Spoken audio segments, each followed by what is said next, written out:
players engage with the game. That's awesome. Really cool. That's awesome. That's really cool. So I also know that the single-player campaign is a big deal for you guys. You guys were kind enough to answer some questions from PlayStation readers just a week or two back, right before E3. Yeah. Got a little more out of you about exactly what's happening on the story front. But just tell me about the setup. Tell me about our protagonist, Red Daniels. Well, Red is like hundreds of thousands of guys back then enlisted in the war. And wanted to make a difference, having no idea what was going on. Right, and the first tour of duty is on Normandy and D-Day, and that was a big thing for a lot of people. So you're experiencing a squadron that is in or a platoon that is in the 1st Division that goes across. It starts in Normandy, goes all the way across France, Belgium, and into Germany. It's and some of the biggest battles of World War II, from Battle of the Bulge to Hürtgen Forest and the liberation of Paris. Now, I know you guys are focusing on that European front for the campaign, but I think I caught a hint that maybe it might expand a bit on the multiplayer side. So what are you at liberty to say at this point in time? Well, we showed a lot in the trailer. You're catching part of it here. This is the Ardennes Forest, which extends from Belgium to Germany. We will take you around Europe to the border of Russia, to the tip of Africa in Gibraltar. Cool. So excellent. Unique locations to multiplayer, as well as some of the most iconic ones from the campaign. And of course, in the war mode, we have custom-built maps for that mode as well. Yeah, let's talk about that war mode, because this is something I've been real curious about.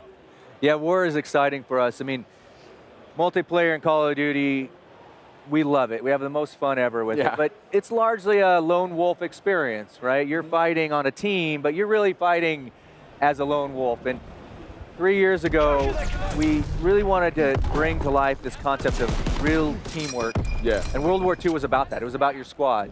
And so war is that experience. It's funneling true Axis and Allied collision of forces into these very strategic examples. You're seeing right here, they're trying to capture the manor. Well, the Axis team, the Germans, are trying to defend it. So we've built custom maps that allow you to move through these series of asymmetrical objectives as you fight to take hollowed ground. That's cool, and this is great footage. I actually hadn't seen this yet, but just it's so interesting, like the firepower that was used back then. I mean, it's so brutal in some ways compared to the sleek, futuristic kind of weaponry we see nowadays. So I'm kind of curious, like these weapons have a lot of character in their own way. And how do you maybe adjust like how you design the game or how you design the multiplayer experience around that? Around the different weapons? Well, I mean, it's, you're jumping there, Mike. But, with all the iconic weapons that we have in World War II, it's funny because when we first started, we didn't think there were going to be as many as we found. Right, we were a little worried about the variety, but now the variety and the amount of weapon power, and like you said, some of them are really brute force weapons. You can find the weapon that you really want to play with. That's for sure with this game. Yeah, I mean the signatures back then were really meaningful.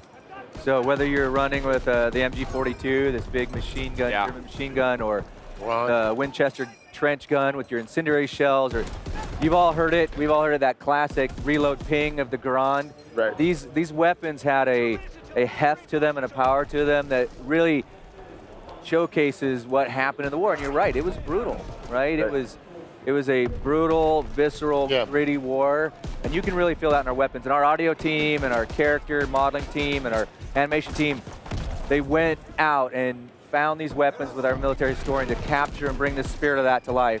Right.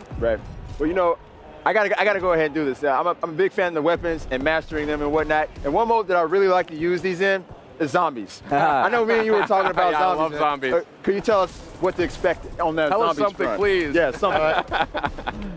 Well, yes, we are making zombies. There we go. No, this zombies is taking a different turn. Okay. I think every studio wants to put their own signature on it, and we just go by our default, which is very realistic, very gritty.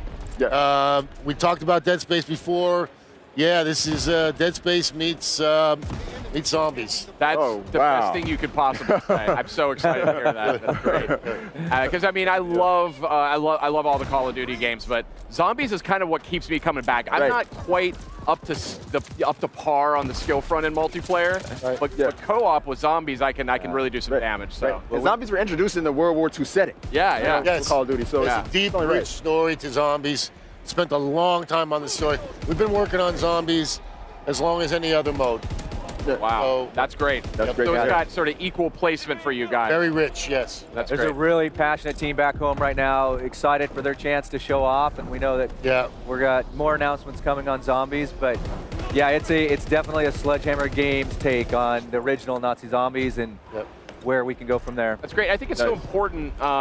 We have 3 different really top-tier studios that work on Call of Duty these days, and it's awesome that you guys have that sort of freedom to really put your studio's signature stamp on it. Yeah, yeah. You know, they come to us every time we're working on a game, and Activision is just so about having a passionate team. What do you want to work on? What do you want to make? Yeah. Because they know passion fuels everything. It's not just sort of checkbox guys No. in suits and ties Right. sitting around typing at computers. Yep. I mean, I've been to the studio. I was there just a couple weeks ago. People are crunching away, but I mean, the mood is really positive. People are really excited. So Yeah, no, thank you for that. It is very true. To echo what Glenn said,